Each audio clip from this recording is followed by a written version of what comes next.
two, two, two, two, two, two, two.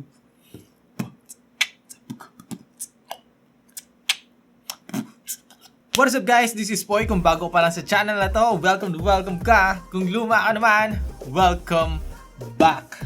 Alright. So may another mechanical keyboard na naman tayo i-unbox. Pero this time mula ito sa Keymove. So isa itong 60% mechanical keyboard na kung saan maraming features dito guys na pinaglalaban dun sa Anpro 2. So sa mga meron ng Anpro 2 mechanical keyboard dyan, packaging pa lang nitong Keymove is panalo na to. Pero pag-usapan natin guys lahat ng features nito at specs nitong Keymove 61. Tingnan natin kung ito na yung next mechanical keyboard mo. Excited na ako pakita sa inyo to kaya huwag na natin patagalin pa. Let's do this! Yo!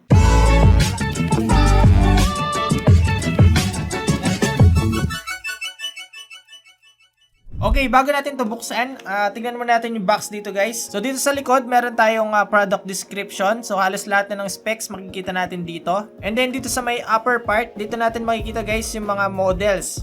So makikita natin dito yung DK61 and then DK64, DK64F266, DK66. Tapos nandito rin guys yung mga available na switch na pwede natin pagpilian. So meron tayong RGB Cherry, tapos may Gateron, then may Kale, and then Kale box. And then dito malalaman natin kung yung nabili natin is yung wired or yung Bluetooth. So yung nasa atin ngayon is yung wireless or yung meron siyang Bluetooth. Okay, so unbox na natin to guys at tignan natin kung ano yung nasa loob ng package. So by the way, yung box nila guys is matigas.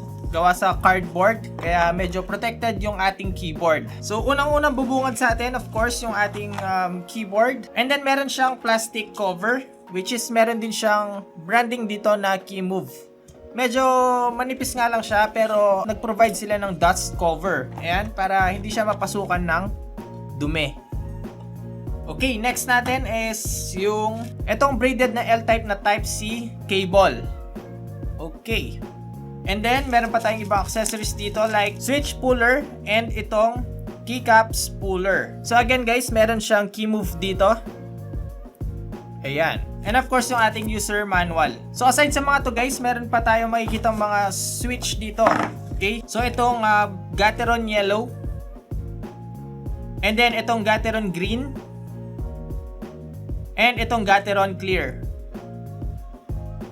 So para sa akin plus point itong binigay nilang extra switches kasi pwede mo silang i-try sa isang keycap, at least masubukan mo at ma-feel mo yung typing experience ng bawat switches na to. Pero ang pinagkakatakaan ko lang guys, yung available sa Banggood kasi is black, brown, and blue. So dapat ang in-include nila dito sa package is kung ano yung available na pwede nating pagpilian. Pero sa pagkakaalam ko sa mismong official website nila na Keymove, pwede natin bilhin itong mga switches na to. Alright, so ito na yung ating Keymove 61. By the way, yung version na nasa akin ngayon is itong Snow Fox, which is yung white version. Yung isa naman guys na color black, ang tawag nila doon is Shadow. Ayan, okay. So bago tayo magpatuloy dito sa keyboard na to, iside review ko lang itong wrist rest na nabili ko sa Shopee. Ayan. So this wrist rest is galing itong Zenith Gaming. So mag-iwan na lang ako ng link sa baba kung saan ko to binili. And a big shoutout sa may-ari nito which is si Sir Carl. Sobrang bait niya at sobrang responsive niya sa mga tanong ko. Lahat naman is nasagot niya. Ang nagustuhan ko pa sa kanya is bago niya sinend itong item na to, pinagpili niya ako kung anong kulay yung gusto ko. So itong nabili ko guys is para sa 60% layout. Pero meron silang size for TKL. I'm not sure lang kung meron din silang available for full layout. So itong wrist rest na to guys is 100% mahogany wood. And then meron silang choices kung gusto mo ng matte or gusto mo ng glossy type. So itong meron ako ngayon is ito yung standard nila which is yung matte finish. And then meron nga tayong dalawa pagpipilian which is yung natural and itong walnut. Sa likod nito guys, meron tayong makikita mga rubbers. Actually ako lang naglagay dito kasi nakaiwalay siya dun sa package. So rubber pads to para hindi siya magalaw, okay? Kapag ginagamit natin siya or pag nagta-type tayo. Sabi din ng Zenith Gaming, pwede rin tayo mag-request ng engraving, okay? Kung gusto natin ng merong customization dito sa ating wrist rest, pwede nyo silang kontakin at kausapin nyo sila kung anong gusto nyong design. Sa mga walang idea dito sa wrist rest kung saan siya ginagamit, for ergonomics to guys. Hindi tayo masyadong nakangawit kasi medyo nakaangat itong banda dito. Nakakangalay talaga yung ganitong klaseng position or kapag nagta-type tayo ng ganito. Pero kapag naka-rest yung wrist natin, so parang natural lang yung position ng pagta-type natin or ng mga kamay natin. And of course, extra design sa mismong mechanical keyboard natin. So again, if you want to avail this mahogany wood wrist rest, ililink ko na rin yung kanilang official Shopee store and yung kanilang Facebook page. So again, I have the white version. Pero kung mapapansin nyo guys, meron tayong black man na makikita dito.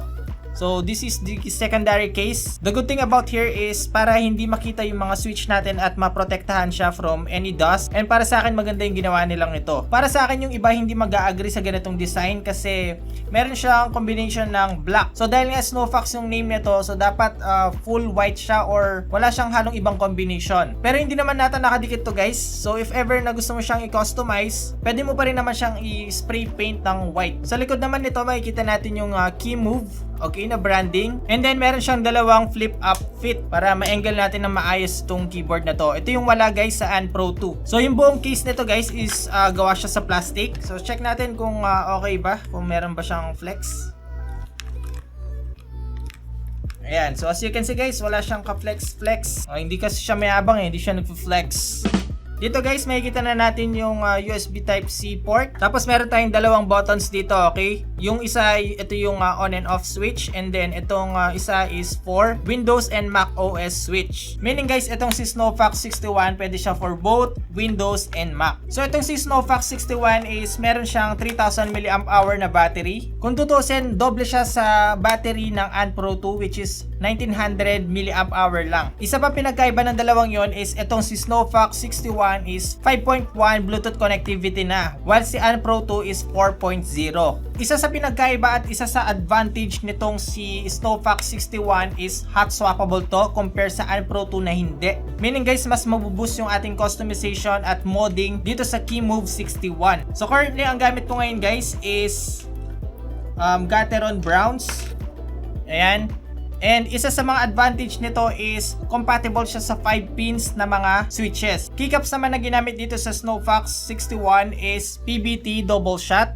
So meaning guys, mas matibay to at hindi nagfi-fade yung mga legends dito sa harap. And by the way, sa mga RGB lovers dyan, yup, RGB itong Snowfox 61. Pakita ko sa inyo yung iba't ibang RGB effects nitong Snowfox 61.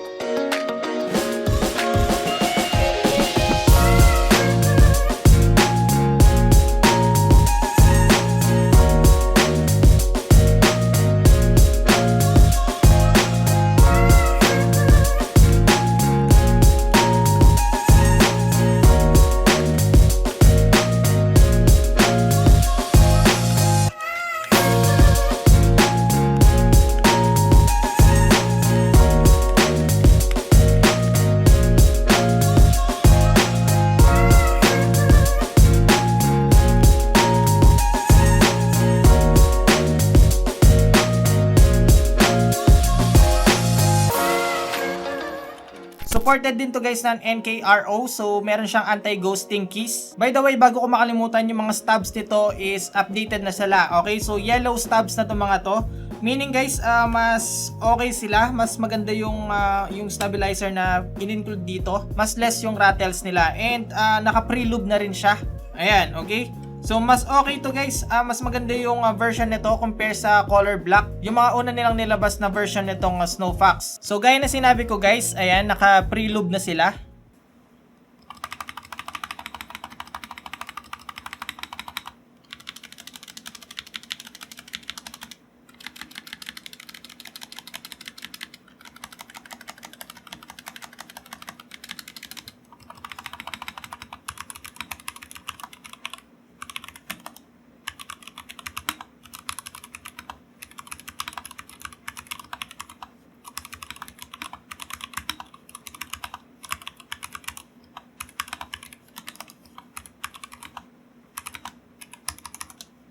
And that's it for today's video. Sana nag-enjoy ka at nakatulong itong video na to kung naghahanap ka ng 60% layout mechanical keyboard. Napasok lahat ng mga features na kailangan mo. Hot swappable, supported ng NKRO, meron siyang 3000 mAh battery. Ito yung isa sa mga wireless mechanical keyboard na mayroong malaking battery. Pang-apat sa mga RGB lovers dyan, pwede pa rin to.